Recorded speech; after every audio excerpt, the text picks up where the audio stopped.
umamin ka na bago kita diretso sa kulungan. Nag-aaksaya ka lang ng panahon mo. Paano, Joe? Di okay na ako? Hindi pa, Victor. Hindi ba? Bakit?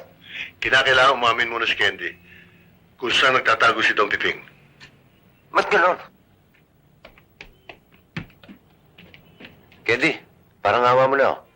Ituro mo na kung saan nagtatago si daddy mo. Nang matapos na ito, makaalis na ako. May gana ka pang makiusap pagkatapos mo ako yung pagkanulo. Ayokong makipag-usap sa isang hudas.